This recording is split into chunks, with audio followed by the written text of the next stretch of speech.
Қайырлы күн, құрметті көрермен. Бүгінгі шолуда сіздерді осы аптадағы Қазновости ақпараттық порталында жарияланған маңызды жаңалықтармен таныстырамыз. Қазақстан Республикасы премьер-министрі Асқар Мамин Шығыс Қазақстан облысына жұмыс сапары аясында Риддер қаласына барып, өрттен зардап шеккен тұрғындармен кездесті.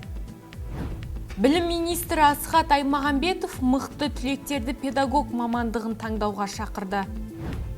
Өкпесі 100% зақымданған 60 жастағы тараздық коронавирусты жеңіп жазылып шықты.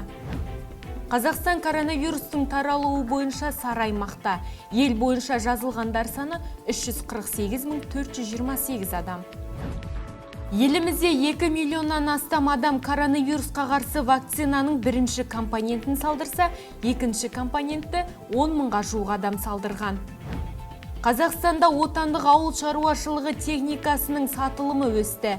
Жыл басынан бері фермерлер 140 миллиард теңгеге 8700 техника сатып алды. Вакцина әсерінен денесі құрысқан науқас шайлыдауға денсаулық сақтау министрлігі түсініктеме берді. Былтыр Қазақстанда 128 мың неке заңдастырылса, 48 мың ерлі-зайыпты ажырасқан. Ең жоғарғы көрсеткіш Нұр-Сұлтан қаласы мен Павлодар облысында тіркелген. Елімізде жұмыссыздар саны артқан. Бұл көрсеткіш өткен жылмен салыстырғанда 2%-ға жоғары. Павлодарлық домбырашылар Темірлан Олжабай мен Ернат Наурыз халықаралық Golden Time Talent фестивалінде бірінші орынды жеңіп алды.